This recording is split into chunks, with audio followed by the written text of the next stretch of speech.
Noticentro 1, CMI.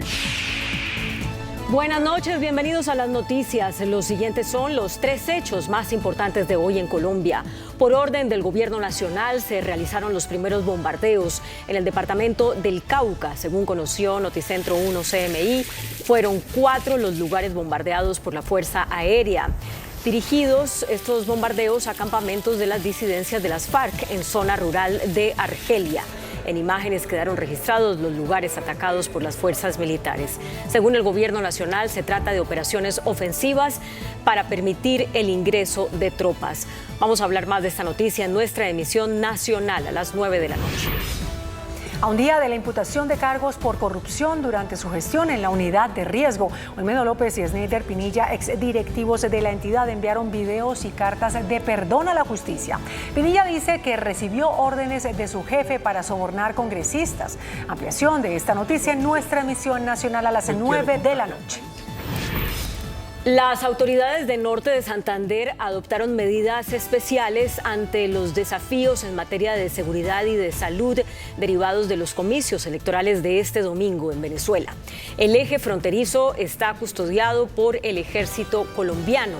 El gobierno venezolano ordenó el cierre de su frontera a partir de las 6 de la mañana de este viernes. Mientras tanto, Colombia no adoptó restricción alguna. Hablaremos más de esta noticia en nuestra emisión nacional a las 9 de la noche. Las siguientes son las noticias más importantes del mundo hoy. En solo 3 días de haber sido anunciada como reemplazo de Biden, Kamala Harris ya empata a Trump en las encuestas. Biden explica su retiro de la contienda electoral. Dice que la democracia es más importante que cualquier título. Primer ministro Netanyahu ante el Congreso de Estados Unidos pide apoyo y culpa a Irán del riesgo en la región. Hijo de Maduro dice que si Edmundo González gana, entregan el gobierno y se vuelven oposición. Alarma por ola de calor en España.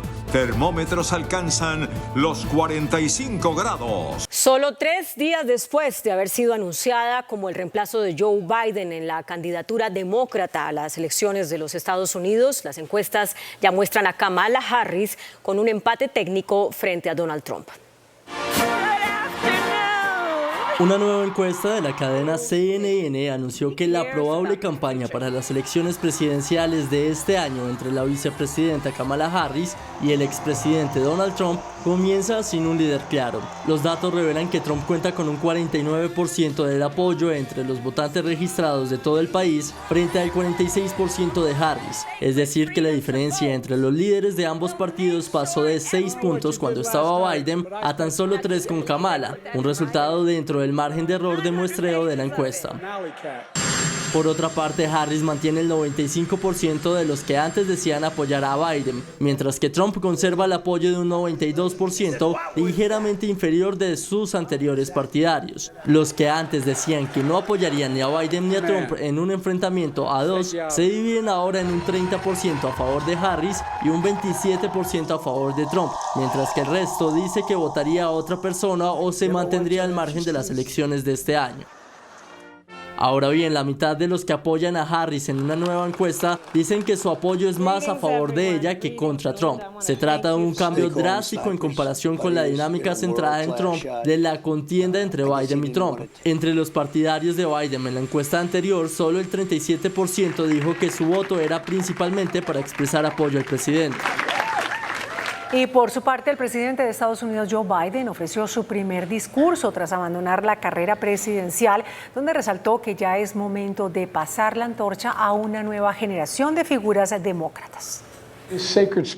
El presidente de los Estados Unidos, Joe Biden, abordó su decisión de hacerse a un lado de su campaña presidencial por el Partido Republicano, enmarcando las elecciones del 2024 como una elección entre avanzar y retroceder, entre la esperanza y el odio, y presentando su decisión como una cuestión de democracia.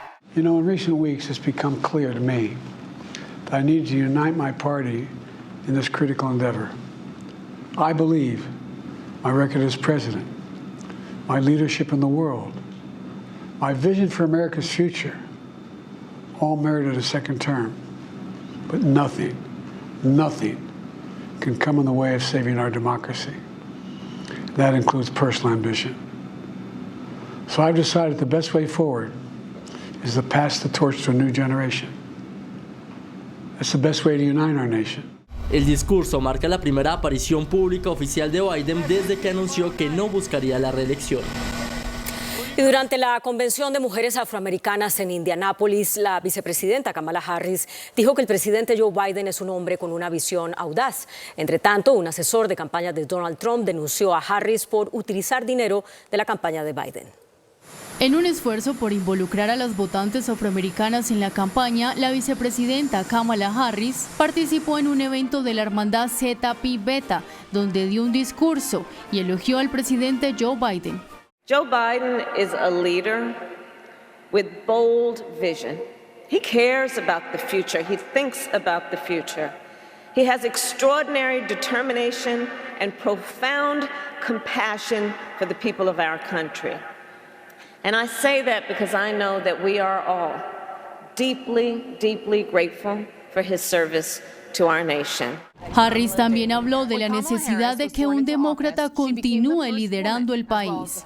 And now, in this moment, our nation needs your leadership once again.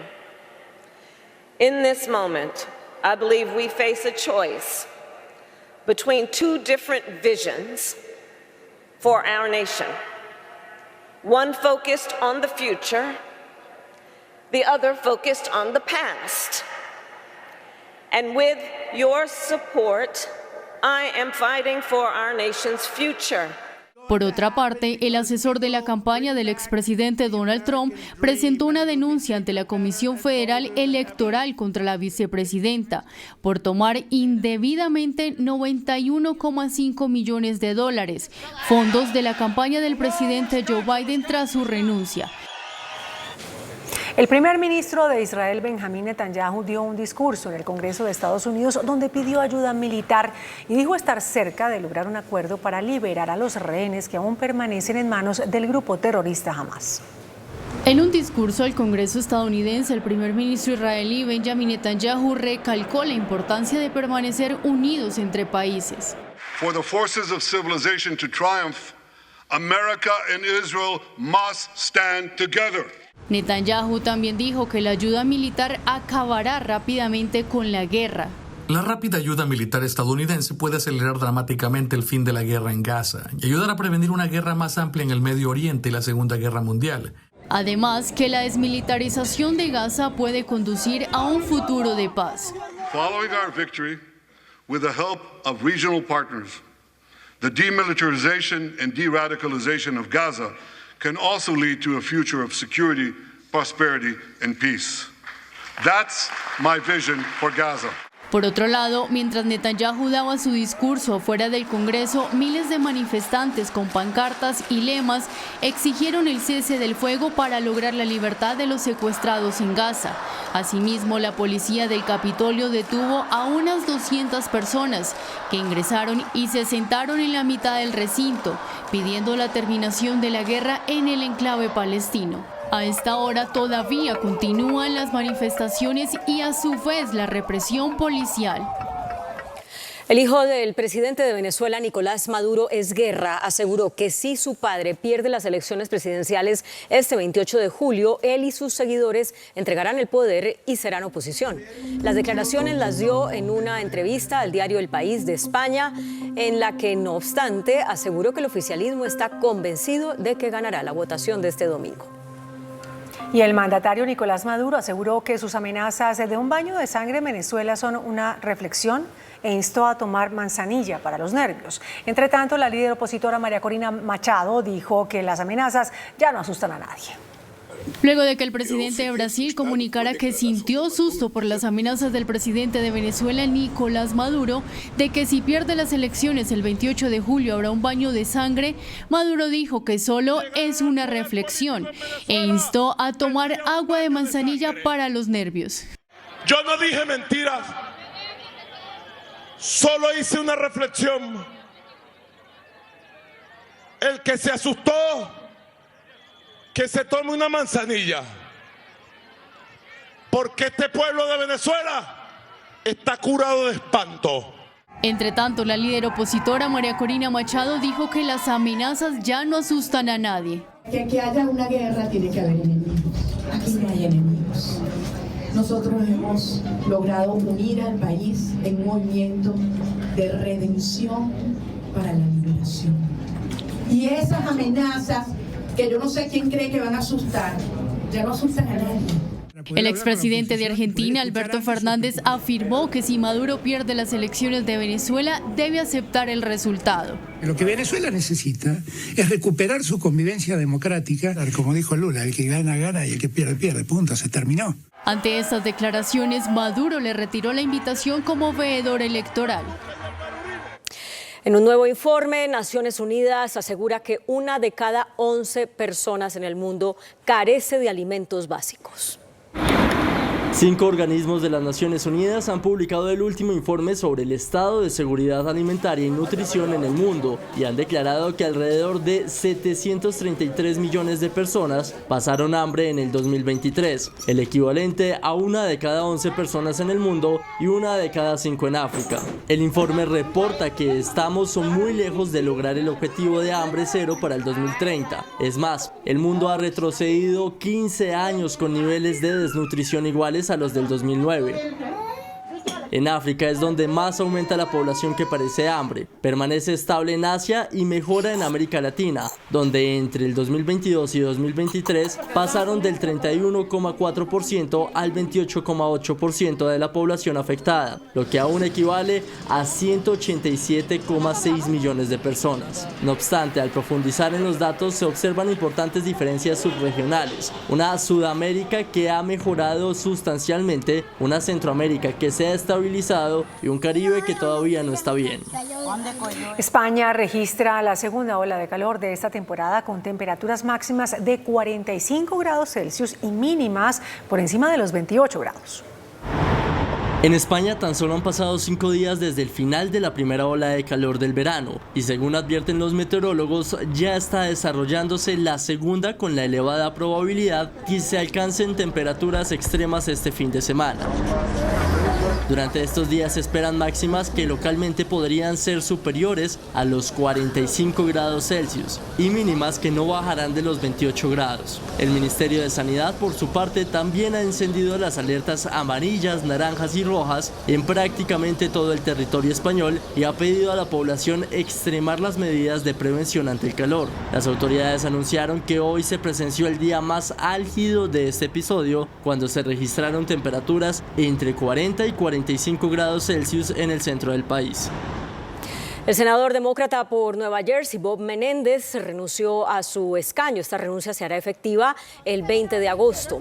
Hace una semana, Menéndez fue declarado culpable de 16 cargos, entre ellos soborno, extorsión, fraude electrónico, obstrucción a la justicia y actuación como agente extranjero por su papel en una trama de sobornos.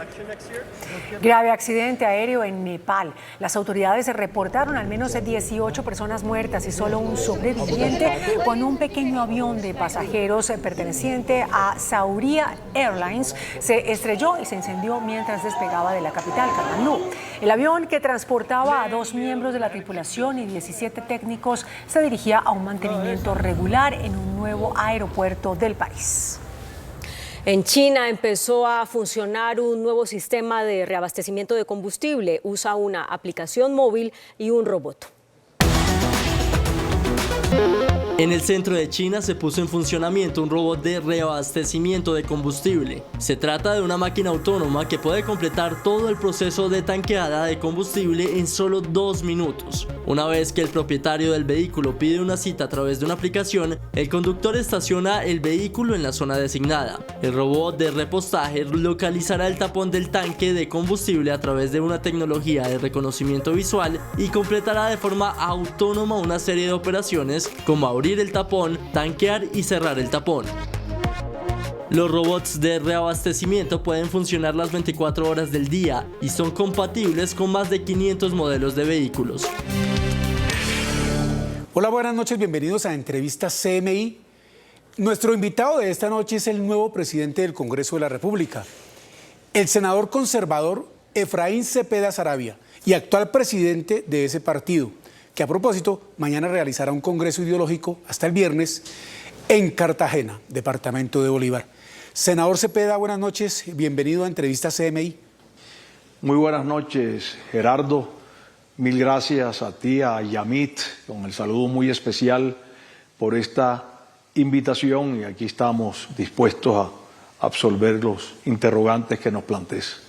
Senador Efraín, hay mucha gente que no sabe que usted es el senador más veterano, el congresista más veterano que hay en el Congreso de la República. ¿Desde cuándo usted es legislador? Estoy en el Senado de la República desde diciembre del 91. Fue el periodo posterior a la revocatoria que hizo la Asamblea Constituyente del 91 del Congreso de la República, y desde ese momento me he mantenido en el Senado ganando 9 elecciones consecutivas. Úpale. Y presidente del directorio conservador en 3 ocasiones, ¿verdad? Presidente del directorio conservador en 3 ocasiones, hasta hoy, porque mañana pues entrego la presidencia del directorio, pues no hay tiempo para presidir el directorio y el Congreso. Este reto de presidir el Congreso de la República pues un reto mayúsculo por los momentos que vivimos, de manera que me voy a dedicar 100% de mi tiempo pues a dirigir la plenaria del Senado y por supuesto a ejercer como presidente del Congreso de la República. Y lo va a relevar una mujer, ¿verdad?, en la dirección del partido. Claro, Nadia Ablel. Yo no sé si lo digo con orgullo o me sonrojo, porque digo con orgullo que entrego la presidencia a una gran senadora, Nadia Ablel, una persona estructurada, estudiosa, seria, y me sonrojo cuando le debo decir a los colombianos que por primera vez en 175 años el directorio conservador tiene una presidenta mujer, pero pues de paso, como lo digo, me lleno de orgullo pues de entregarle esta presidencia a Nadia Ablel Escaf. Pues noticia que nos da usted, senador Efraín Cepeda. Senador Cepeda, usted en su discurso del 20 de julio, ante la plenaria de la corporación integrada por 105 miembros, recordemos que hubo 2 sillas vacías del senador Mario Castaño, del senador Ciro Ramírez y la renuncia del segundo en la presidencia, Rodolfo Hernández.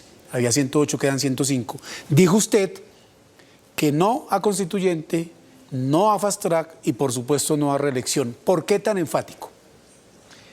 Gerardo, yo creo que a los colombianos hay que decirles la verdad de lo que sentimos y de lo que nos dicta nuestra conciencia, nuestra experiencia y los postulados del Partido Conservador. Yo creo que son temas que van a distraer la actividad legislativa, que van a quitarle el foco a lo más importante, que es pensar en el ciudadano de a pie, ese que necesita meterse una plata en el bolsillo, que quiere tener alimentación, educación, salud, etcétera. Esas serían unas largas discusiones que nos enfrentarían a los colombianos, que nos polarizarían aún más. Y yo dije también en el discurso que se ha perdido la confianza en las instituciones en Colombia, que para devolver la confianza tenemos que expresar lo que sentimos y actuar de esa misma manera. Una constituyente es un salto al vacío, es una caja de Pandora que se declara omnímoda y no sabemos cuáles temas se aboquen. Un fast track es una pérdida de tiempo porque se requiere un acto legislativo marco que se tramite primero en el Congreso, que demorará 1 año, en discusiones también absolutamente polarizantes. De manera que en ese caso y los acuerdos de paz miremos cómo podemos consensuar algunas de esas iniciativas, sí, señor. La ampliación del plazo, por ejemplo, y las agendamos ahora en este periodo legislativo. Usted el lunes pasado tomó un vuelo de urgencia desde su ciudad natal, Barranquilla, para reunirse con el ministro del Interior.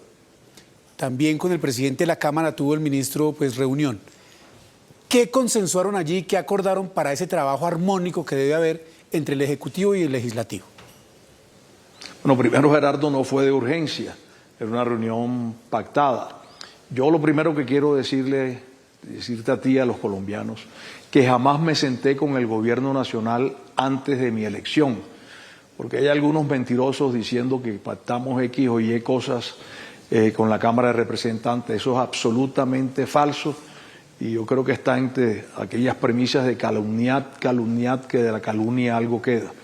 Mi primera reunión oficial como un miembro del Gobierno Nacional fue el lunes en la noche, después de mi elección del sábado 20 de julio, y allí tuvimos una conversación franca sobre la agenda legislativa. ¿Y qué reglas de juego definieron para tramitar esa agenda, presidente del Congreso?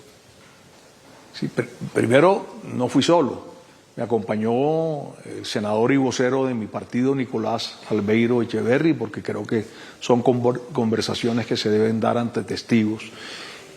Y pues me llamó positivamente la atención las expresiones del ministro Cristo, en el sentido de que no se iban a radicar esas iniciativas legislativas hasta tanto no se construyeran unos consensos, que se iba a hablar con los partidos políticos, y creo que ese es el camino correcto. Yo lo dije en mi discurso de posesión. Yo creo que en la medida que tratemos de llegar a acuerdos, a consensos, podemos avanzar en reformas, podemos avanzar en iniciativas legislativas.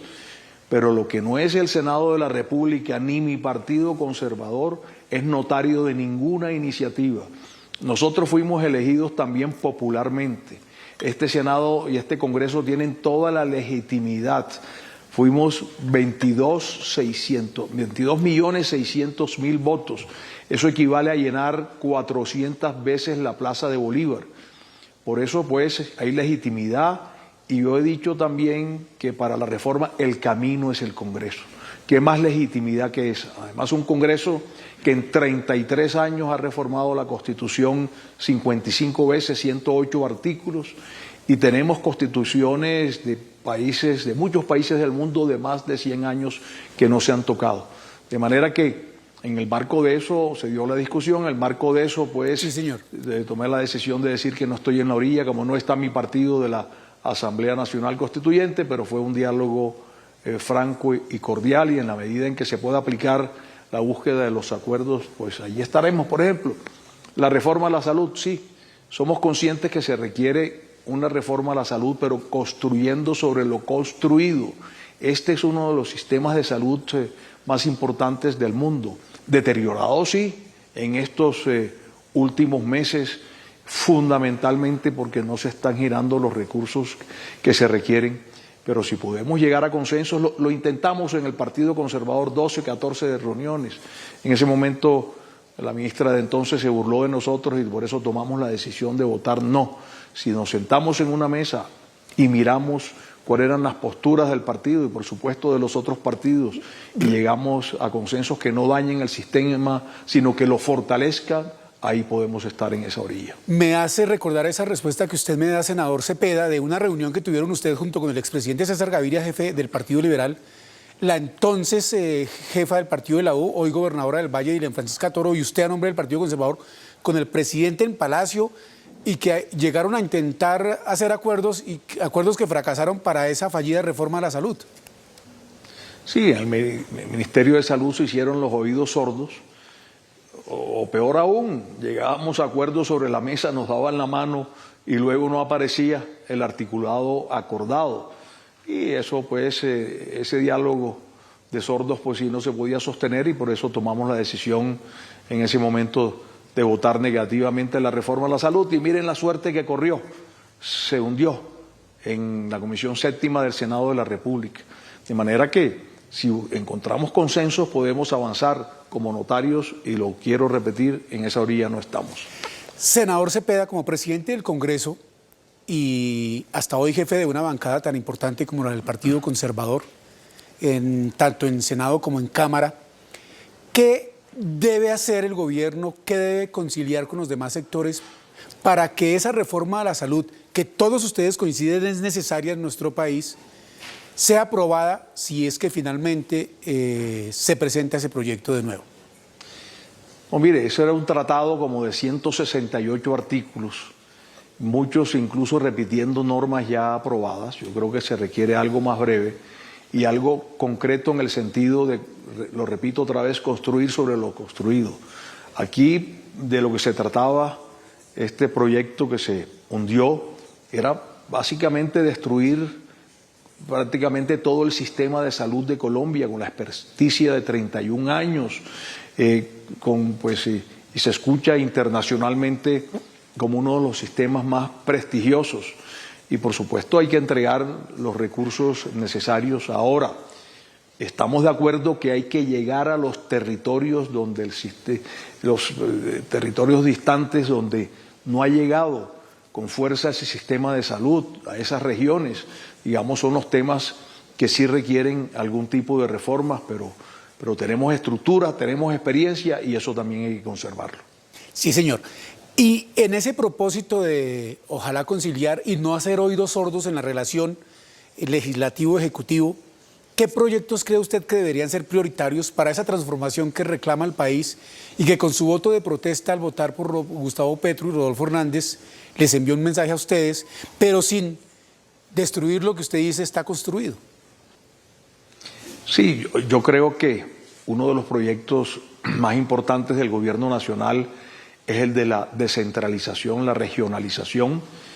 Yo he sido miembro por muchos años de la Comisión de Ordenamiento Territorial del Senado y por supuesto he esgrimido esas banderas desde la Constitución del 91, los artículos 306 y 307, de descentralizar el país.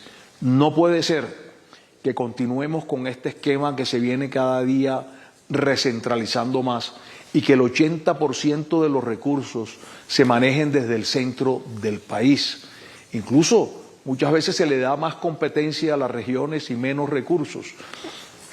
Los gobernantes, alcaldes y gobernadores llegan menesterosos a los diferentes ministerios, a las diferentes entidades gubernamentales, a rogar que les aprueben 1 o 2 proyecticos, a sonreír a ver si tienen suerte. Lo otro es que además no los quieren dejar ejecutar los recursos porque siempre tienen sospechas y desconfianzas de corrupción. Y creo que los alcaldes y gobernadores son los primeros celosos de que se ejecuten las obras que ellos gestionaron. Tienen allí su electorado, tienen allí su gente. De manera que se pretende además, y en estos 2 años ha sido así, ejecutar desde el centro del país y por eso las malas ejecuciones presupuestales. El año pasado, 2023, fue la peor creo que de los últimos 20 años y este año han evolucionado un poco más, pero en la mitad de año, en junio, que debían llegar al 50%, estaban en el 38% y son recursos de la gente, que la gente está esperando convertidos en vías terciarias, en escuelas, en salud, etcétera, etcétera, etcétera. Entonces, pues, esa reforma sí creo que es al lugar y que debemos adelantarla y consensuarla. Usted fue presidente de la Comisión Tercera hasta el 20 de junio pasado. El gobierno habla de una nueva reforma tributaria, ley de financiamiento y de unas inversiones forzosas. ¿Qué opina usted al respecto ahora como presidente del Congreso? Senador Cepeda, usted fue presidente de la Comisión Tercera hasta el 20 de junio pasado. ¿Qué opinión le merece el hecho de que el gobierno anuncie ley de financiamiento o reforma tributaria donde manifiesta que va a bajar los impuestos y las inversiones forzosas de las que habla para fortalecer los sectores mediante créditos dirigidos a la industria, a la vivienda y al turismo? Bien, yo pues personalmente no veo una reforma tributaria. No creo que el gobierno vaya a presentar una reforma exclusivamente para bajar impuestos a las empresas. Si allí fuera, pues así fuera, es positivo en el sentido de que incentivaría la inversión que decreció en el 25% el año 2023. Pero ante el déficit que hoy tenemos de recaudos, yo creería que vienen con nuevos tributos para equilibrar. ¿Y a quién se los van a imponer? Las personas naturales también están sobregravadas ya de la reforma tributaria anterior.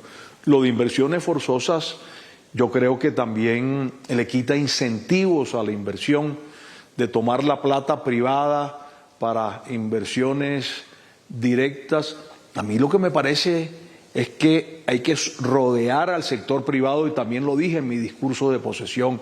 El sector privado tiene músculo para poder invertir, para poder desarrollar, para ir a las IP, a las APP, a las obras por impuestos. De manera que aquí lo que tiene el gobierno nacional es determinar en qué sectores quiere que invierta el sector privado redundando un poco, y que le genere garantías, seguridad jurídica. En ese momento no habrá ninguna necesidad de inversiones forzosas, sino que tendremos capitales invirtiendo en el desarrollo de Colombia. Viene la discusión del presupuesto general de la Nación para la vigencia 2025 y un presupuesto con caída de recaudo que debe ser ajustado sobre todo en el tema de inversión que afectaría a todas esas obras de las que usted manifiesta están reclamando los colombianos, vías, colegios, para educación, etcétera. El Contralor General de la República en su posición, en su discurso de agradecimiento al Congreso de la República por haberlo elegido, fustigó también al gobierno y al Congreso por no haber sido juicioso en esa elaboración del presupuesto de 2024 y pidió que sean más responsables los dos, Ejecutivo y Legislativo, en el de 2025. ¿Qué opinión le merece eso y qué debe hacer el Congreso entonces al respecto? Sí, allí pues el director de la DIAN de entonces y el ministro de Hacienda dijeron que eran capaces de llegar a ciertos recaudos y como expresaba Álvaro Gómez, a la gente hay que creerle y hay un mecanismo clarísimo en la ley que si no se logran los recaudos hay recortes, por eso pues el Congreso lo aprobó dando un voto de confianza que resultó en esto, en el recorte presupuestal porque fue un fracaso pues ese recaudo.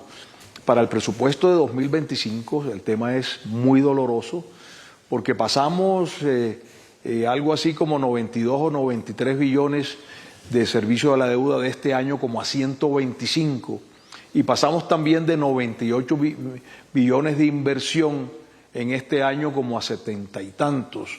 De manera que yo creo que aquí lo que hay es que recortar el gasto, se vienen unos recortes, recortar el gasto y no la inversión, porque las obras las está esperando la gente. Además de ello, Gerardo, sí, señor, ejecutar.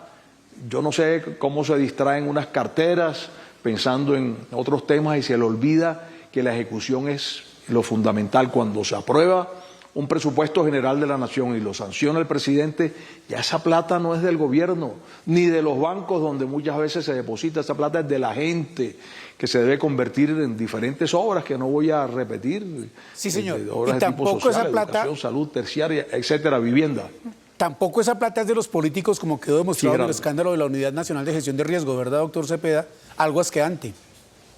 Claro, claro. Y ahí tiene que actuar la justicia colombiana, ahí lo he expresado, eso está en ese plano, una justicia en que confiamos plenamente, que también lo dije en mi discurso de posesión, hay que rodearla, fortalecerla, confiar en ella, porque eso es esos han sido los resultados, de manera que eso está en el plano judicial y que se tomen las determinaciones. Sí, son hechos que no pueden volver a repetirse. El presidente Gustavo Petro pidió perdón por ese escándalo de corrupción que salpica a su gobierno. ¿Qué opinión le merece a usted esa petición de perdón hecha por el jefe de Estado?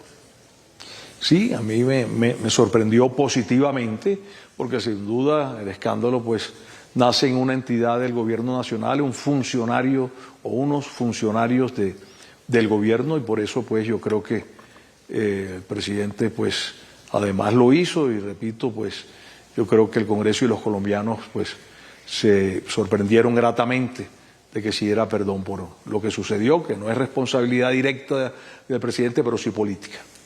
Usted mencionó el tema del orden público en una respuesta anterior, señor presidente del Congreso, y son muchos los cuestionamientos que se le hacen al gobierno de fortalecer a grupos criminales, dicen ellos, con dádivas, con demasiada zanahoria, en detrimento de la fuerza pública. Y episodios como lo ocurrido ayer con disidentes de las FARC que están en proceso de negociación, que transportaban en 7 camionetas de la Unidad Nacional de Protección a miembros de esas disidencias que no hacen parte de los delegados que dialogan con el gobierno y sobre quienes pesaban órdenes de captura, afectan esa proposición y esa apuesta por la paz total del gobierno Petro. Muchísima preocupación con ello. A mí me parece que estamos abarcando demasiado, dice el adagio popular que el que mucho abarca poco aprieta. Yo creo que es hora de tomar las determinaciones de cuáles son los grupos que tienen real voluntad de hacer la paz, porque hay una suspensión de cese al fuego y rápidamente hay 45 o 50 violaciones por parte de los grupos armados, de manera que hay que demostrar voluntad. El acuerdo que se hizo con la FARC, gobierno Santos, la FARC demostró una voluntad y se fue avanzando. Aquí realmente veo muy pocos avances. Ese tema que tú mencionas de la unidad de protección, ¿cómo así? Que se le niegan a veces vehículos a funcionarios amenazados, alcaldes, alcalde de Tuluá, por ejemplo, y a otros, y se le entrega a delincuentes con órdenes de captura. Eso no puede ser y eso sí requiere un juicio político. ¿Esa es responsabilidad de ese deterioro del orden público del gobierno Petro, presidente del Congreso? Es que la manera como se están desarrollando muchos de los procesos de paz, que son ceses al fuego bilaterales, mientras la fuerza pública colombiana no puede disparar por el cese al fuego, pues estos grupos armados están haciendo su agosto, tomándose municipios, dando las órdenes, recuperando rutas del narcotráfico, por supuesto incrementando ese narcotráfico, la minería ilegal, de manera que hay un grave desequilibrio. Mientras la fuerza pública lo respeta, ellos lo que hacen es que atemorizan a la gente de muchos municipios de Colombia. Eso no puede ser. En el Senado de la República, muchos de sus copartidarios y otros dirigentes, lo mismo que en la Cámara, han denunciado que muchos de esos bandidos se refugian en Venezuela. Y a propósito del vecino país, ¿qué piensa usted que va a pasar este domingo con las elecciones entre Edmundo González, quien aparece favorito en todas las encuestas, y el presidente Nicolás Maduro, quien ha dicho que van a llover ríos de sangre en caso de que gane la derecha? Bien, yo primero, eso que tú has expresado, todas las encuestas de opinión dicen que el nuevo presidente de la República en Venezuela será Edmundo González, con ese gran apoyo de María Corina Machado, y realmente esa expresión del presidente Maduro pues cae como una amenaza. Yo creo que eso no atemoriza a un pueblo venezolano, que es un pueblo, como lo dice su himno, bravo, y que ese pueblo está absolutamente cansado de este régimen que lo que ha generado es pobreza, deterioro pues de los servicios públicos, deterioro pues de muchos de los factores. El temor no es ese, porque el pueblo va a salir a votar, y va a salir a votar por Edmundo. El temor es que esas elecciones se las roben en el vecino país. Están cooptados muchos de los poderes públicos y yo creo lo contrario. Si la voluntad del pueblo no se respeta, sí podrá venir a la inversa una guerra civil. ¿Usted entonces desconfía en el sentido de que el presidente Maduro le haga caso a un dirigente con una autoridad como Luis Ignacio Lula da Silva, presidente de Brasil, de que el que pierde debe irse y el que gana pues asume? Sí, muy valerosa lo de Lula. Yo no veo que se le copie en el régimen venezolano. Presidente, ¿qué va a hacer en Cartagena su partido en ese congreso ideológico y quiénes van a participar?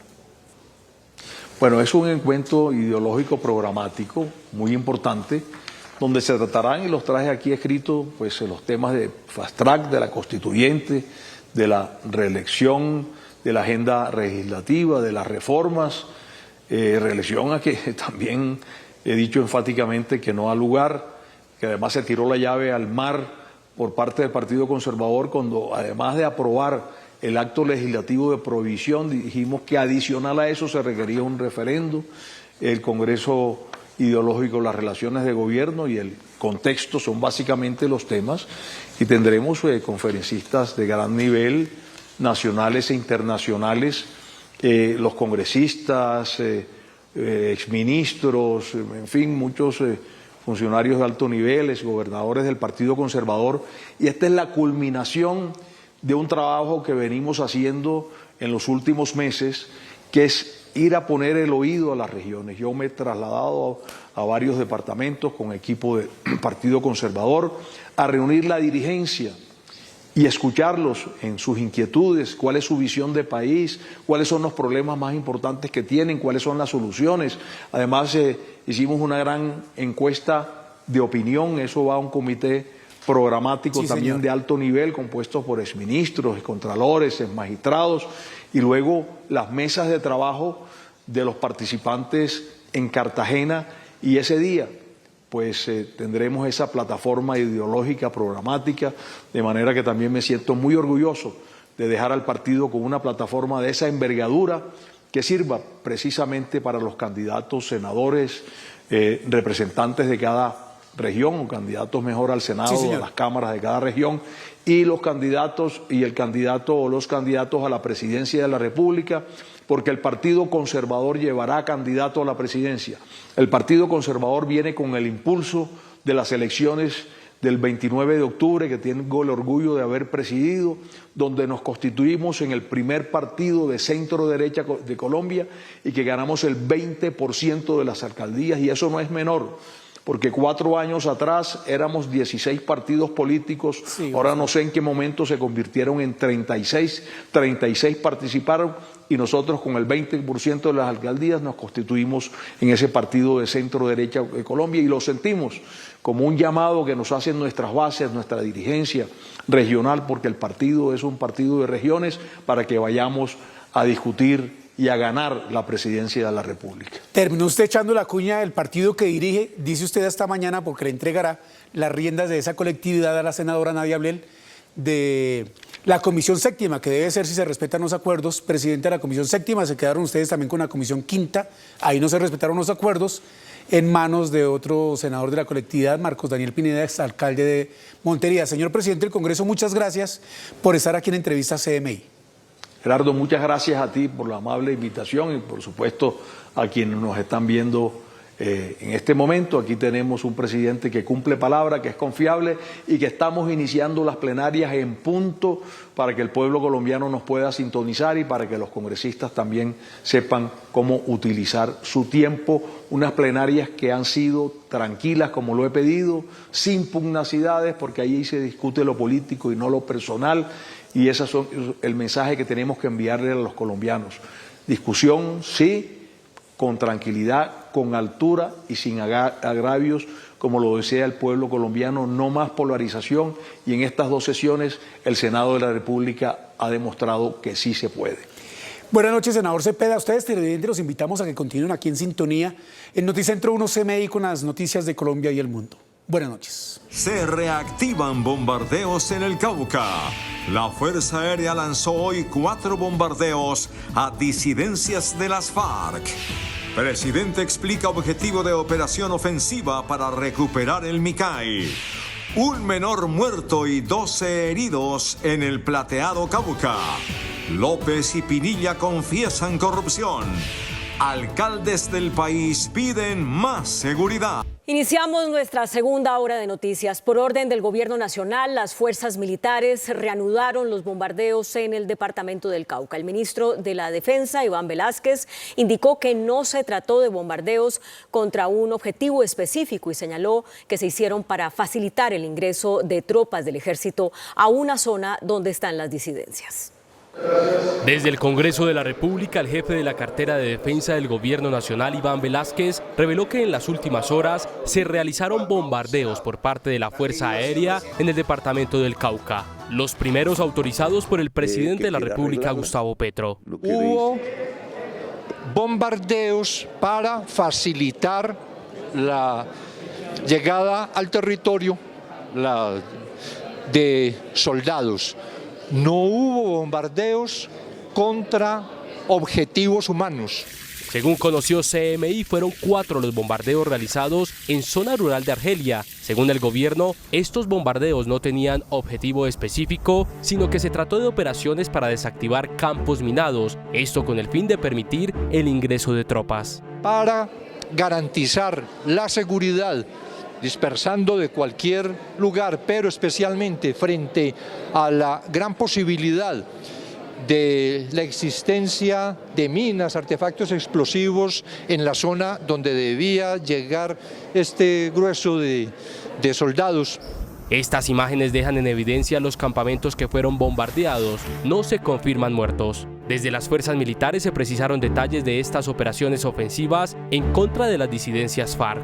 Hemos usado los bombardeos durante esa semana para lograr tomar posiciones en ciertos sectores y, insisto, vamos a seguir adelantando operaciones militares con toda la contundencia. Ante los múltiples ataques de las estructuras del autodenominado Estado Mayor Central en el departamento del Cauca, se hizo envío de otros 1.500 militares. Allá hemos incrementado el número de pelotones, alrededor de 40 pelotones en las últimas semanas. El gobierno dice que como sea se restablecerá el orden público en esta región del país. Y vamos a liberar el Plateado, vamos a liberar a Argelia de todas estas organizaciones criminales. El Mindefensa rechazó el asesinato de un menor de edad por la activación de un tatuco, responsabilizando a la estructura Carlos Patiño. El niño estaba en una cancha de fútbol cuando resultó atacado. Otras 12 personas fueron reportadas como heridas. El presidente Gustavo Petro entregó detalles de la ofensiva militar que ordenó en el cañón del Micay. Señaló que se busca impulsar el plan de sustitución de cultivos. El pronunciamiento del jefe de Estado se da tras el despliegue de tropas por parte de las fuerzas militares a lo largo y ancho del cañón del Micay, que junto con la policía buscan retomar el control de esta región del departamento del Cauca. El objetivo de la operación sobre el cañón del Micay es que los campesinos puedan progresar con economías lícitas, alimentando a Colombia y al mundo, de lo lícito a la paz. El presidente agregó que esta región del Cauca es de la comunidad indígena, negra y campesina, quienes son los verdaderos dueños del territorio. El jefe de Estado agregó que el poder popular se expresa en paz y no bajo las armas. Aseguró que la región fue tomada por los traquetos durante el gobierno Duque y que ahora él, como comandante del ejército, busca retomar. Como decíamos, un niño de 10 años murió como consecuencia del lanzamiento de un artefacto explosivo sobre una cancha deportiva en el Plateado, corregimiento de Argelia, municipio del departamento del Cauca. Otras 12 personas quedaron heridas. Dylan Camilo es la cara de la tragedia que enluta Argelia. La niña murió. Inmersa en una cruenta guerra entre todos los factores armados. El control del cañón del Micay es la apuesta entre el Estado colombiano, las disidencias de Mordisco, el ELN y la Segunda Marquetalia. Una lucha por el control territorial y las montañas sembradas de coca que dejan muertos, desplazados y muchas víctimas como Dylan. De dónde salió este artefacto explosivo y que de esa manera podamos darle una respuesta institucional, veraz, a las familias que hoy están padeciendo este flagelo de la guerra. Hay versiones distintas de las comunidades, de la fuerza pública y de todos, pero tengo fe en la institucionalidad para que se esclarezca y le podamos decir a los argelianos y a estas familias, al Cauca y al país, qué fue lo que en realidad sucedió que derivó en la muerte de un niño inocente. Con una cancha donde habían jóvenes y habían niños. Justamente, la investigación se hace porque mientras el ejército acusa a las disidencias del Frente Carlos Patiño, la comunidad que se atreve a dar la cara dice que fue el ejército el responsable de lanzar el explosivo. El atentado que hubo donde murió un menor de edad por una explosión fue perpetrada por el ejército, no por las disidencias como dicen las noticias. Según cifras extraoficiales desde julio de 2022 a la fecha, 27 civiles han sido asesinados en las confrontaciones militares. 2 de ellos han sido niños. El gobierno intenta con las operaciones Trueno, Mantus y Cauca la retoma de este corredor estratégico por su salida al Océano Pacífico. Por su parte, los grupos armados ilegales se reparten el territorio. Una vez se cruzan las fronteras invisibles, empieza la guerra entre todos los sectores y los que caen son los civiles. En Popayán se llevó a cabo una marcha precisamente para rechazar la violencia que azota al municipio de Argelia, en el Cauca. Tristeza e indignación se vive en el Cauca tras conocerse los recientes hechos de violencia en el corregimiento de El Plateado, municipio de Argelia, donde un artefacto explosivo que cayó en una cancha de fútbol cegó la vida de Dylan Camilo Erazo, un niño de tan solo 10 años de edad, y dejó heridas a 13 personas más.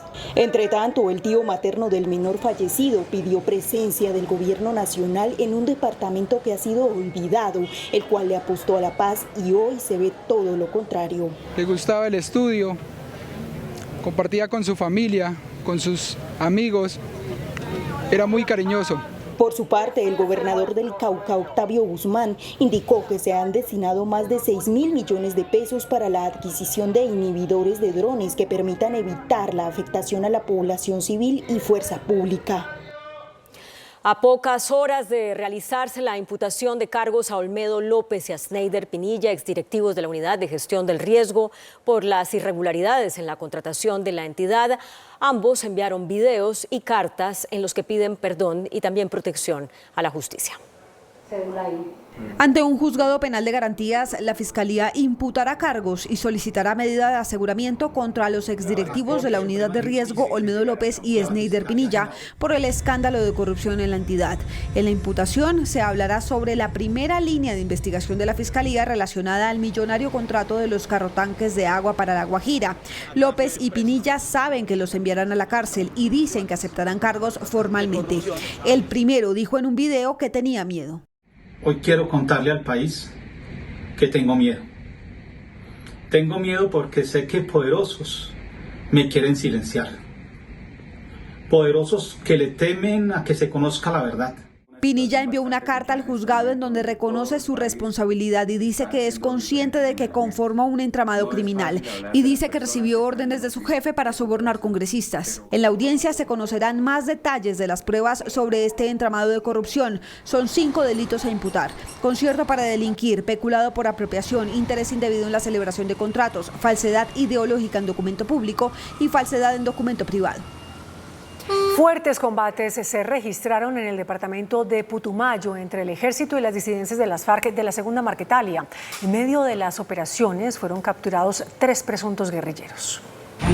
En las últimas horas, las fuerzas militares capturaron a 2 sujetos y lograron el sometimiento a la justicia de uno más, quienes al parecer las autoridades dicen hacían parte de los autodenominados comandos de frontera de las disidencias de la Segunda Marquetalia de las FARC en Putumayo. Los hechos se presentaron en zona rural de Mocoa. En el lugar, los uniformados de la Brigada 26 del Ejército, con apoyo de la Fuerza Aérea y la Armada, sorprendieron en flagrancia a los individuos. Portaban 3 fusiles M16 calibre 5.56, pistolas, más de 2.500 unidades de munición de diferentes calibres, una granada de fragmentación y material de intendencia.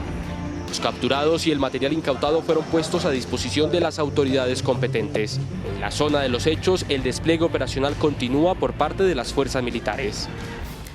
El gobierno nacional evalúa si mantiene el cese el fuego con las disidencias al mando de alias Calarcá. Eso fue lo que anunció el ministro del Interior, Juan Fernando Cristo. El ministro del Interior, Juan Fernando Cristo, recordó que lo que antes se llamaba Estado Mayor Central, unas disidencias de las FARC, se dividió en 2 facciones, al mando de Iván Mordisco y al mando de alias Calarcá. Con las primeras no hay negociaciones y se rompió el cese el fuego. Con las segundas hay cese el fuego por 3 meses que será evaluado para evitar que ocurran hechos como los de ayer, cuando en camionetas de la Unidad Nacional de Protección fueron transportados guerrilleros sobre los cuales pesaba aún órdenes de captura. Vamos a evaluar en estos 3 meses y se siguen aprovechando el cese al fuego para seguir delinquiendo, pues el gobierno tendrá que tomar decisiones porque no es aceptable la extorsión, no son aceptables las amenazas a alcaldes que hemos recibido denuncias en muchas partes del país y no es aceptable, lo dijimos en el momento hace unas semanas, que se sigan presentando asesinatos de líderes sociales y de firmantes de paz por parte de estos grupos. El ministro dijo que al gobierno del presidente Gustavo Petro no le temblará la mano para arremeter militarmente contra las organizaciones delincuenciales que no den muestras de paz. En reunión realizada en Bogotá con el ministro de Defensa Iván Velásquez, alcaldes de ciudades intermedias le exigieron al gobierno nacional mayor seguridad para ellos y para sus municipios. En Colombia hay 46 ciudades intermedias, es decir, que tienen más de 100.000 habitantes, pero no son ciudades capitales. Por ejemplo, Soledad, Girardot, Duitama, Itagüí o Bello, entre otras. Hoy sus alcaldes estuvieron reunidos en Bogotá, dialogando con varios ministros, entre ellos el de Defensa, a quienes le expresaron su inquietud por la seguridad y el orden público. Dijeron que la ciudadanía reclama pie de fuerza, inversión y protección. Los alcaldes están amenazados y no tienen esquema de seguridad. Una crítica que le hacemos directamente al gobierno nacional, que tome medidas y que sea la justicia la encargada de determinar qué ocurrió con esta caravana de la UNP y por qué esas personas estaban transportando en esos vehículos escoltados. Seguridad que nos brinden a nosotros, por supuesto, pero también las herramientas para nosotros poderle brindar seguridad a la ciudadanía. Eso es muy importante. La mayoría de mandatarios intermedios también reprochó la paz total del presidente Gustavo Petro. Dijo que el cese al fuego lo que está haciendo es fortalecer a los grupos armados al margen de la ley. Entre tanto, en Tuluá, municipio del Valle del Cauca, se investiga el asesinato de un comerciante y en Jamundí se reportó la detonación de una carga explosiva. Como Javier Soto Velasco fue identificado el reconocido empresario tulueño víctima de un atentado sicarial que acabó con su vida. Los hechos se presentaron cuando sujetos a bordo de una motocicleta llegaron hasta las instalaciones de la tradicional inmobiliaria de su propiedad, ubicada en el barrio Albernia de este municipio, y sin mediar palabra dispararon en repetidas ocasiones contra el empresario. La Policía Nacional destacó un equipo investigativo, quienes en articulación con la Fiscalía General de la Nación trabajarán arduamente en pro de capturar a los presuntos criminales que participaron en este hecho. Horas después de darse a conocer el fallecimiento del empresario, la banda delincuencial La Inmaculada se atribuyó los hechos. A este hecho violento en el departamento se suma el lanzamiento de un nuevo artefacto explosivo en el corregimiento de Robles, municipio de Jamundí, que causó daños a una vivienda del sector. Un menor de edad, quien había sido reclutado por las disidencias, era transportado en las camionetas de la unidad de protección que fueron retenidas por el ejército en Antioquia. En las últimas horas se desarrolló la audiencia de legalización de captura de varios de los disidentes que se movilizaban en esos vehículos. La presencia de un menor de 17 años en la caravana de las disidencias de las FARC quedó al descubierto tras un informe de inteligencia. Según la investigación, el menor fue reclutado hace un año por alias Firu, máximo cabecilla del Frente 36 de las FARC, también capturado en el operativo.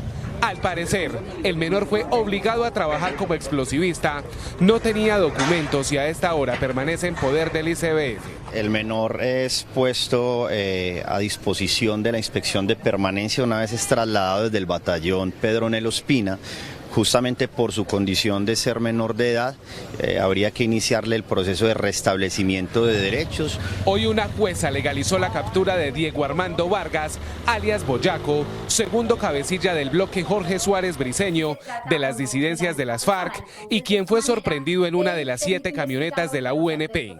El detenido fue imputado por los delitos de concierto para delinquir agravado, homicidio agravado, porte y fabricación de armas y municiones. Despachó verificando los presupuestos que hemos enlistado, contenidos en los artículos 298 y 303 del Código de Procedimiento Penal, declara legal la captura. En las próximas horas iniciaría la audiencia de los otros 6 detenidos y un juez decidirá su futuro judicial. Y no paran las amenazas y extorsiones de las disidencias a los comerciantes de los municipios del Meta. Hoy, por ejemplo, el municipio de Vistahermosa tuvo que cerrar las puertas de los comercios. Como secuestrados se declararon los alcaldes del área en el departamento del Meta por las continuas amenazas que están recibiendo por parte del comandante de las disidencias del FARC, alias Calarcá. Ha sido una denuncia reiterada por parte de los alcaldes del departamento, no tenemos protección y pues ver el día de ayer en el departamento de Antioquia esta caravana con disidentes de las FARC fuertemente escoltados y nosotros solo con un hombre de protección por parte de la Policía Nacional y en nuestros carros personales porque no contamos con vehículos blindados. Y desmotiva porque pareciera que tuvieran vía libre para delinquir con armamento, con dinero en efectivo y hoy salen a decir que no, que se les puede suspender las órdenes de captura porque son negociadores con el gobierno. A esta situación se suma la amenaza de muerte por parte de un grupo de autodefensas a pobladores de Vistahermosa Meta que cumplan la orden dada por las disidencias de cerrar sus negocios y asistir a una reunión. Las autoridades en Cúcuta adoptaron medidas especiales en la frontera por las elecciones en Venezuela que se llevarán a cabo este domingo. Las autoridades de Norte de Santander adoptaron medidas ante los desafíos en materia de seguridad y salud que representan los comicios electorales de este domingo en Venezuela. Ya en ocasiones anteriores hemos estado atentos a esos éxodos masivos de migrantes de Venezuela hacia Colombia. Así permanece hoy el eje fronterizo custodiado por el ejército colombiano. Los puentes internacionales, vías adyacentes y las trochas están militarizadas. Nosotros hemos tenido un grupo bien generoso. Tenemos más de 900 hombres orgánicos de nuestro grupo de caballería y esos hombres están todos al servicio de esta misión. Las autoridades de la salud también están en alerta máxima para cualquier eventualidad. Hemos establecido decretar la alerta amarilla de manera preventiva Esto pensando en la posibilidad de aumento significativo de población migrante pendular. El gobierno venezolano ordenó el cierre de su frontera a partir de las 6 de la mañana de este viernes, mientras que Colombia no tomó ninguna restricción para el paso de venezolanos a nuestro país. El presidente de la Corte Suprema de Justicia, Gerson Chaverra, lanzó un duro mensaje a la propuesta del presidente Gustavo Petro para crear un solo tribunal de paz. En medio del evento por los 19 años de la Ley de Justicia y Paz, el presidente de la Corte Suprema de Justicia, Gerson Chaverra, cuestionó fuertemente la propuesta del presidente Gustavo Petro de unificar las jurisdicciones de paz para evitar una verdad fragmentada. Pues ello representaría un retroceso en materia de verdad ante la pérdida de los beneficios de un modelo de justicia por haber cumplido los compromisos. Pasa a otro modelo de justicia como una manera de burla a la justicia transicional. En medio del evento, el presidente de la Corte defendió la justicia premial propuesta en la reforma de justicia en el punto de los acuerdos a sindicados. El proyecto mantiene la filosofía de que este tipo de mecanismos, principio de oportunidad y negociaciones deben pasar por la iniciativa de la Fiscalía, pero tienen control de legalidad. Destacó que en casos contra la libertad sexual se dará una rebaja de la mitad de la pena impuesta por aceptación de cargos. La Corte Suprema de Justicia eximió de toda responsabilidad al Club El Nogal por el atentado perpetrado por la entonces guerrilla FARC en el 2003. La Corte Suprema de Justicia determinó que el atentado perpetrado por las FARC al Club El Nogal en 2003 era un hecho imprevisible y que no se le puede atribuir responsabilidad al club. Al país y a la sociedad le tiene que quedar claro que el Club El Nogal fue víctima de un atentado, como muchas otras personas que así lo fueron, entre socios, empleados, visitantes y amigos de esta institución. En el atentado murieron 36 personas y 200 más resultaron heridas. Ojalá seguramente puedan tener un resarcimiento por parte de los realmente culpables de ese atentado y de alguna manera del Estado colombiano. Un grupo de víctimas había demandado al club buscando una indemnización económica por los hechos. El caso pasó por el Tribunal Superior de Bogotá en 2014, que falló en contra del club, pero en revisión de la Corte esa condena se cayó. La Justicia Especial de Paz llamó a versión a 3 generales por los denominados falsos positivos. La Sala de Reconocimiento de Verdad de la Jurisdicción Especial escuchará a los generales en retiro Freddy Padilla de León, Reinaldo Castellanos Trujillo y Gustavo Matamoros Camacho, quienes declararán en medio de las investigaciones por los llamados falsos positivos registrados en Antioquia, norte de Santander, la Costa Caribe, Casanare, Meta y Huila. La Fiscalía General archivó la denuncia por un presunto entrampamiento en el proceso de extradición del ahora fallecido líder de las FARC, alias Jesús Santrich.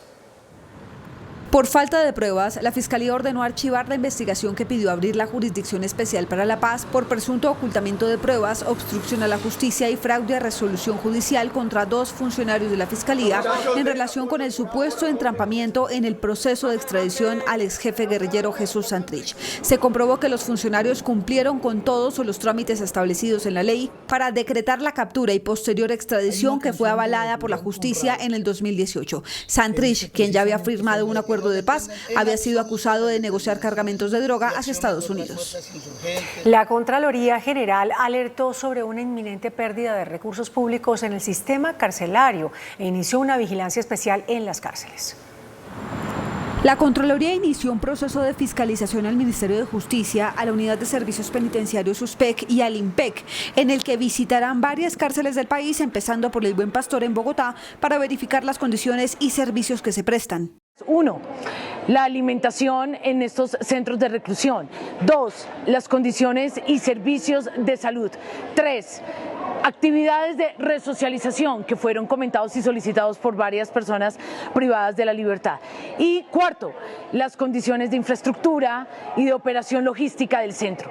Según la Contraloría, hay 125 cárceles con 102.877 personas recluidas. El presupuesto asignado a la USPEC y al IMPEC para el 2023 fue de 3 billones de pesos y para el 2024 asciende a la suma de 3,8 billones destinados al funcionamiento e inversión de esos establecimientos. Sin embargo, la Contraloría dice que podría haber una pérdida de recursos públicos en el sistema carcelario y afectación a derechos de personas privadas de la libertad.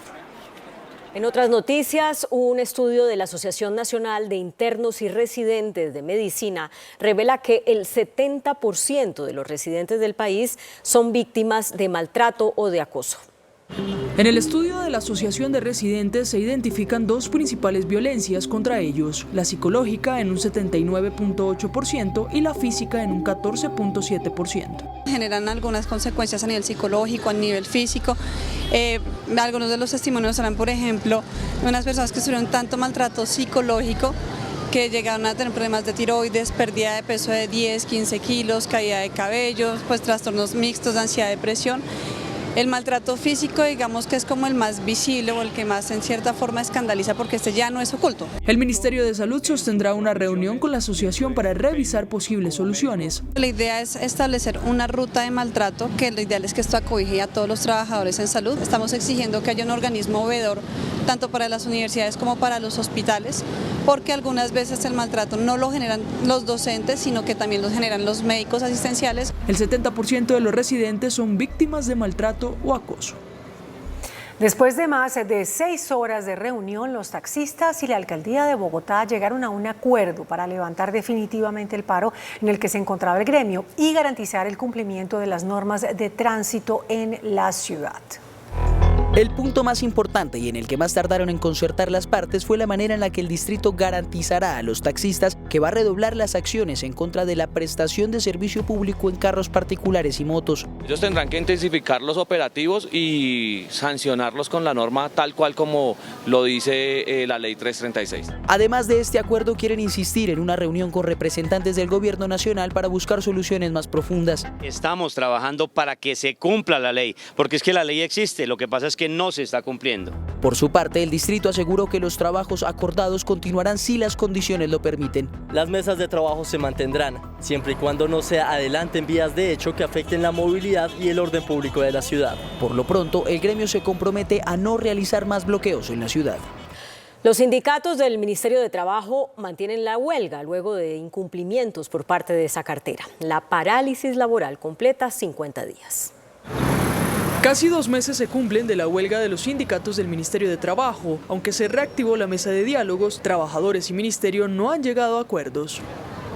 A través de la Iglesia, los sindicatos enviaron una propuesta a la ministra de Trabajo. Son puntos económicos como la unificación, que ya estaba lista el decreto, pero sin razón de la noche a la mañana desaparece, como la bonificación para los inspectores municipales, los que más mal ganan en Colombia, como el teletrabajo para los servidores públicos del Ministerio del Trabajo, como las condiciones de seguridad y salud en el trabajo. Esas propuestas se las vamos a hacer llegar a la señora ministra y esperamos una respuesta de ellas, en cumplimiento de esos acuerdos ya suscritos el año pasado. El Ministerio de Trabajo aseguró que el pago por los días no laborados se realizó solo a los que firmaron el compromiso de compensación. Son más de 1.000 los empleados en huelga. El presidente de la Cámara, Jaime Raúl Salamanca, le pidió al gobierno depurar su agenda legislativa y anunció que en los primeros días de legislatura se dará prioridad a los proyectos de autoría de los congresistas. El presidente de la Cámara habló sobre lo que se avecina en la legislatura y la agenda del gobierno que plantea varias reformas. Salamanca le pidió al Ejecutivo depurar los proyectos para lograr la aprobación de la mayoría de las iniciativas. Yo le pediría al ministro Cristo que priorice las iniciativas que se van a discutir y que le demos una organización para que los ministros se comprometan también a facilitar el trámite. Salamanca anunció que se tramitarán inicialmente los proyectos impulsados por los congresistas y posteriormente los del gobierno nacional. Encontramos más de 100 proyectos de iniciativa de congresistas que nos obligan a poder iniciar el ejercicio legislativo con estos trámites que son tan importantes y que también tienen mucho que aportarle al país. La Cámara inició formalmente con su funcionamiento y ya se eligieron los presidentes de las comisiones constitucionales. La Superintendencia de Salud abrió un proceso sancionatorio contra la FIDU Previsora por las fallas registradas en la aplicación del nuevo sistema de salud para los docentes. En solo 15 días de funcionamiento del nuevo sistema de salud de los docentes se presentaron más de 3.000 quejas. El 80% de ellas no se atendieron, asegura la Superintendencia de Salud. No se solucionaron de fondo los más de 2.300 PQRs que se habían impuesto a la fecha y donde presuntamente se estarían poniendo barreras administrativas para poblaciones históricamente vulneradas como son niños, adultos mayores y personas con enfermedades crónicas. De comprobarse este actuar negligente por parte de la fiduprevisora, estaría enfrentándose a una multa de hasta 8.000 salarios mínimos legales mensuales vigentes. Algunas sanciones pueden ser revocatoria de la autorización de funcionamiento y cierre temporal o definitivo de varios servicios. Desde el Consejo de Bogotá se denunció que la alcaldía de la capital ha otorgado millonarios contratos a líderes de la comunidad indígena Emberá que acampan desde hace meses en la ciudad. Esta sería una de las razones por las que algunos no quieren retornar a sus lugares de origen. En la plataforma del SECOP se tiene registro de 27 contratos por diferentes cuantías que suman más de 276 millones de pesos, que han sido desembolsados en los primeros 6 meses del año, pero que la mayoría caducan a finales del 2024, es decir, que el total entregado podría ser superior a los 560 millones de pesos. Lo grave es que estos líderes exponen a los niños en Vera a todo tipo de vulneraciones, los tienen desamparados, abandonados, incluso muchos de ellos violentados, y no permiten que las autoridades los atiendan o no permiten que los niños asistan a los colegios hasta que ellos no sean beneficiados con esos contratos. Desde la alcaldía aseguran que lo que buscan es poder atender integralmente a la población mientras estén en Bogotá. Buena parte de la población en Vera, en la ciudad, no habla español, motivo por el cual miembros de su comunidad sirven como intérpretes, permitiendo que la institucionalidad se acerque, dialogue y preste servicios efectivos. El distrito insiste que ya se tiene acuerdo para el retorno de más de 1.600 indígenas en las próximas semanas. El sistema de zonas de parqueo pago en Bogotá registra pérdidas superiores a los 8.000 millones de pesos. La alcaldía asegura que las ganancias se empezarán a ver en el año 2026. La terminal de transportes de Bogotá actualizó la cifra de recaudo en 2 años y medio de operación de las zonas de parqueo pago. Hasta la fecha se han recaudado cerca de 25.000 millones, los cuales se han destinado para atender los costos y gastos generados en la estructuración, implementación, operación y administración del mismo. Sin embargo, desde el Consejo aseguran que para la instalación y puesta en marcha del proyecto se han invertido más de 32.000 millones de pesos. No es una inversión y no pueden tener previsto una pérdida más de un año. Ya llevamos un poco más de un año de implementación de este sistema de parqueo en vía en la ciudad de Bogotá y no pueden tener como excusa que al año 2026 va a generar ingresos, lo que quiere decir que entonces 2024 y 2025 va a continuar dando pérdidas. En debate de control político que se llevará a cabo en las próximas semanas, se solicitará a la administración cambiar el modelo a parquímetros electrónicos para que pueda haber recaudo las 24 horas del día. El presidente Gustavo Petro llegó a la ciudad de París, en Francia, donde acompañará a los atletas colombianos en la inauguración de los Juegos Olímpicos. El presidente Petro sostendrá una agenda en torno a la cita olímpica en la capital francesa. Este jueves liderará la apertura de la Casa Colombia, sede del Comité Olímpico Colombiano y vitrina turística en el país. Asimismo, participará del foro Deporte para el Desarrollo en compañía de Laura Sarabia y la ministra del Deporte. Y finalmente, el viernes el presidente Petro participará de la ceremonia de apertura de los Juegos Olímpicos junto a otros jefes de Estado y asistirá a un cóctel ofrecido por el presidente francés Emmanuel Macron. Según la presidencia, la visita del jefe de Estado a París evidencia el compromiso del gobierno nacional con el deporte en Colombia. Se tiene previsto que el presidente regrese al país el día domingo. En Estados Unidos, una encuesta reveló que la vicepresidenta Kamala Harris mejoró los resultados del Partido Demócrata frente a su contendor, el republicano Donald Trump. El presidente Joe Biden habló por primera vez desde que renunció a su candidatura por la reelección. Las noticias del mundo en Noticentro 1, CNA.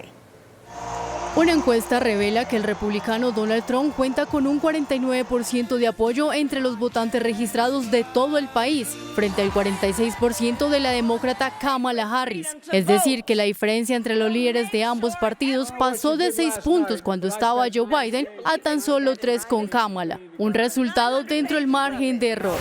El presidente Joe Biden, en su discurso de explicación del por qué se retiró de la candidatura presidencial, recalcó que nada se puede interponer para salvar la democracia, por lo que decidió pasar la antorcha a una nueva generación. También agradeció a la vicepresidenta y reiteró que es la mejor opción para ganar las elecciones contra Trump. El primer ministro de Israel, Benjamin Netanyahu, dio un discurso en el Congreso de los Estados Unidos, donde pidió más ayuda militar, asegurando que puede acelerar el fin de la guerra en Gaza. Ante la llegada de Netanyahu al país, cientos de manifestantes pro-Palestina llegaron al Congreso para pedir cese al fuego, lo que provocó enfrentamientos con la policía. El presidente de Ecopetrol, Ricardo Roa, reveló un aumento en el déficit de gas natural para los años 2025 y 2026. De acuerdo con el directivo, el déficit de gas a partir de los próximos años será mayor al estimado inicialmente. Según explicó, la demanda crece por encima de la oferta y los niveles de contratación están al límite para cubrir las necesidades del país. La advertencia va en línea con las preocupaciones de Naturgas y otros gremios como la Asociación del Petróleo y la Bolsa Mercantil de Colombia. Precisamente la reducción en la producción para 2024 es de 7,3%, en 2025 11,6% y en 2026 un 9,3%. Ese déficit se aumenta a unos 120 gigavatios día de gas para el año entrante y a casi 300 para el año 2026. Esos son los balances del déficit, asumiendo un escenario de crecimiento medio, como lo tiene la demanda de gas. El presidente de Ecopetrol sostuvo que se necesita de una normativa para poder adelantar contrataciones que garanticen el combustible desde el segundo semestre de 2025. Estamos en una limitante de 46 gigavatios día de posibilidad de ofertar en contratos al mercado, pero justamente va a salir muy pronto un decreto flexibilizando esta regulación y permitiéndole a Ecopetrol poder hacer una oferta de contratos de gas muy pronto. El pronunciamiento fue hecho durante la conmemoración de los 30 años de la Unidad de Planeación Minero-Energética. Por su parte, el ministro de Minas y Energía, Omar Andrés Camacho, afirmó que se agilizará el plan de acción de abastecimiento de gas natural. A la advertencia de Ecopetrol y gremios del sector, el gobierno respondió a través del ministro de Minas y Energía, Andrés Camacho, al señalar que desde mayo ya se viene trabajando en un plan de acción de abastecimiento del gas natural. Se agilizan frentes estratégicos en regulación y comercialización. Que se pueda comerciar el gas que necesitamos para este periodo que se avecina y que podamos también garantizar las inversiones en infraestructura que producto de la regulación muchas de las empresas tienen que hacer. El funcionario dijo que se habilitarán contratos para tener más gas natural en el mercado y garantizar la demanda nacional. En el interior estamos trabajando en Piedemonte y en el Caribe las dos alternativas, tanto el gas offshore como las medidas que podemos tomar para el Magdalena Medio. El plan de acción del gobierno tiene 13 puntos, el cual busca agilizar los proyectos de gas, recordando que los contingentes, que es el gas que no ha sido extraído, creció 29% en 2023. Y el presidente de Andesco, Camilo Sánchez, expresó su preocupación por el desabastecimiento de gas en el país. El dirigente pidió al gobierno poner en marcha de manera urgente un plan de transición que garantice la prestación del servicio. Andesco es el gremio que agrupa a las empresas de servicios públicos domiciliarios. Tiene una preocupación: la transición energética. Se lo dijimos con claridad, la reactivación económica en Colombia tiene un punto fundamental: la energía y el gas. Si no hay energía y no hay gas, no hay empresas que puedan funcionar. Y tienen una preocupación mayor: el posible desabastecimiento de gas en el país. El gas, nosotros no tenemos problema que venga el gas importado, pero también queremos que sepan otra cosa: el gas de Venezuela, si pudiéramos hacerlo, traerlo desde hoy, nos demoríamos un año para poder traer la primera molécula de gas. Así que no es verdad, por eso es importante hacer tiempos y movimientos para que la técnica sea la que nos ayude, porque aquí hablamos y los discursos son fáciles de decir, pero otra cosa es volver realidad esos discursos. Para exponer estas inquietudes, el presidente de Andesco se reunió hoy con alcaldes de ciudades intermedias. La Asociación de Empresas Generadoras de Energía alertó sobre la suspensión de billonarias inversiones en el sector eléctrico. El gremio de las generadoras de energía alertó sobre las inversiones estratégicas que no se han podido ejecutar en este sector eléctrico y de gas debido a la falta de nombramientos de los comisionados de la CREG, el organismo que regula el sector. Eso obviamente lo que hace es que retrasa inversiones. El estimado que nosotros hemos dado, digamos, de ese retraso es más o menos de unos 3 billones de pesos de los diferentes subsectores que pueden estar paradas precisamente por ese trancón o por esa indecisión regulatoria. La parálisis en muchas de las inversiones termina teniendo efectos negativos en la propia prestación de los servicios. Al final del día, el gran perjudicado de esto es el usuario final. porque todas esas inversiones lo que buscan es o aumentar, digamos, disponibilidad del combustible como gas o disponibilidad de la energía eléctrica, o mejorar calidad. El presidente de ANDEC asegura que las decisiones de la Comisión Reguladora son claves también para sostener el mantenimiento de las redes eléctricas. La directora de Gestión de Impuestos, Cecilia Rico, proyectó un crecimiento del 31% en el recaudo del impuesto de renta a personas naturales. Este miércoles se adelantó la segunda jornada de información para lo que será la declaración de renta de personas naturales. Allí la DIAN espera recuperar el recaudo tributario que se ha disminuido en el primer semestre del año. Se estima por este impuesto un crecimiento del 31,5% al pasar de 19 billones de pesos en 2023 a 25 billones en 2024. Este monte sin incluir las retenciones a la fuente. Estamos esperando que el recaudo de las personas naturales se incremente. A las personas naturales no se les subió la retención el año anterior, entonces esperaríamos, muy seguramente la mayoría va a tener saldo a pagar. Para este año se espera que 6 millones de colombianos declaren renta. A la fecha ya 72.000 contribuyentes adelantaron su declaración. Cabe recordar que la declaración de renta, que inicia desde el 12 de agosto hasta el 24 de octubre, será por vía electrónica. La más reciente encuesta de Fedesarrollo reveló una caída en la confianza empresarial. El pesimismo de los empresarios los lleva a abstenerse de ampliar nóminas. El director de Fedesarrollo informó que el índice de confianza comercial, que mide el nivel de optimismo o pesimismo de los empresarios, va en franco deterioro al pasar de 17,8% en junio del 2023 a 8,6% este año. Es el peor dato desde junio del 2020, es decir, no teníamos cifras tan bajas de confianza comercial desde la pandemia. Que hay más pesimismo frente a las condiciones económicas de la industria que aquellos que dicen que son optimistas en ese giro de negocios. ¿A qué se puede atribuir esa desconfianza de los empresarios en la economía?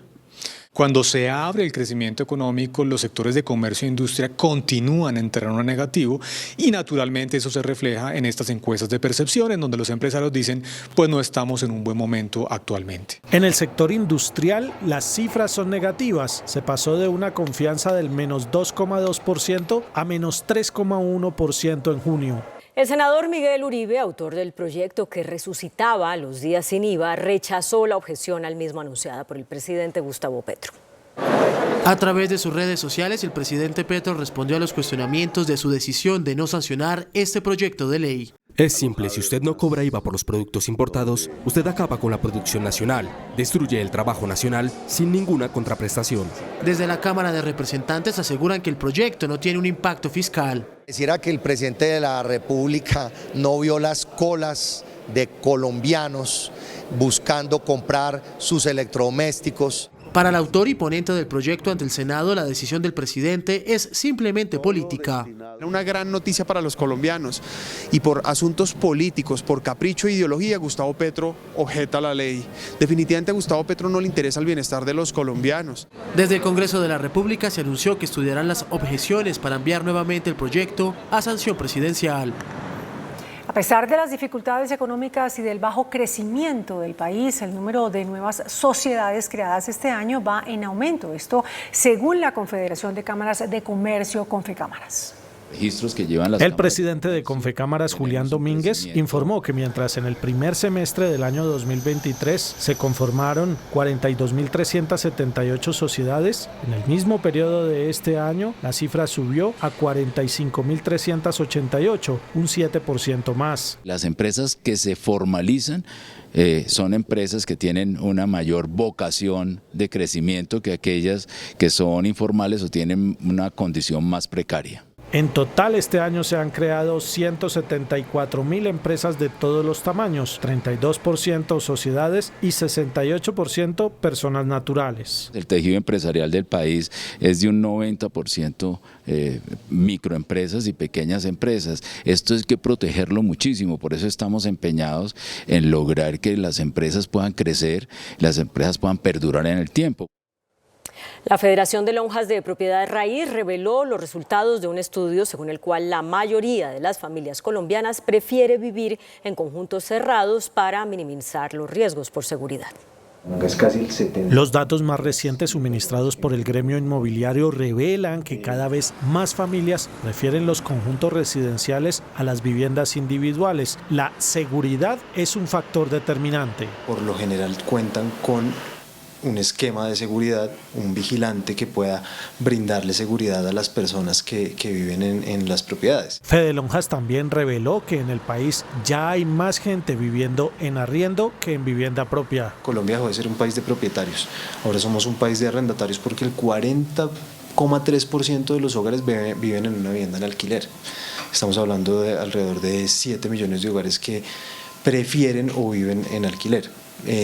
Frente a un 39% de hogares que viven en vivienda propia. Se espera que las rebajas de intereses en los bancos impulsen en este segundo semestre la compra de vivienda usada. Más de 500,000 de familias estarían afectadas por la crisis en el sector lechero. El gobierno anunció medidas para reactivar ese sector. Los empresarios del sector lechero se reunieron con los congresistas de Boyacá y funcionarios del Ministerio de Agricultura para hablar sobre la crisis del sector. Cerca de 500.000 familias ganaderas hoy están sufriendo una reducción cercana entre el 40 y el 50% del precio que se les estaba pagando anteriormente.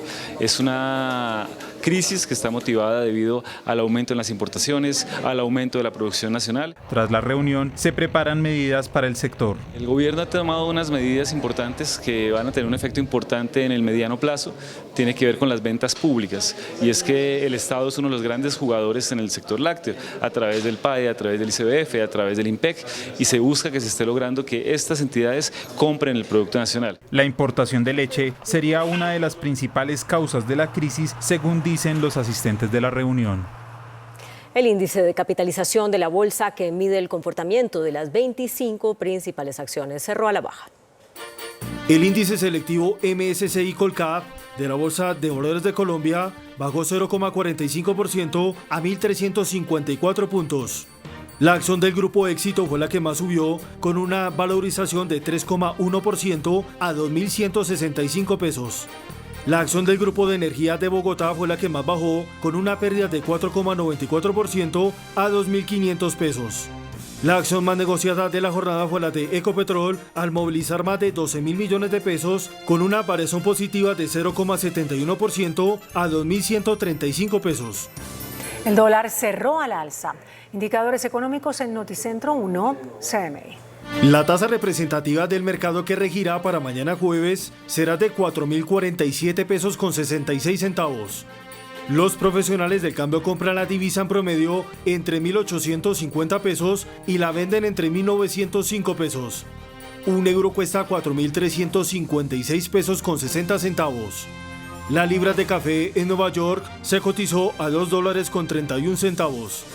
El azúcar se transó en 17,94 centavos de dólar la libra. El barril de petróleo WTI se cotizó en $77 con 50 centavos. La referencia Brent para Colombia se cotizó en $81 con 50 centavos. Una acción de Ecopetrol cuesta 2.135 pesos. Hasta aquí Noticentro 1 CMI.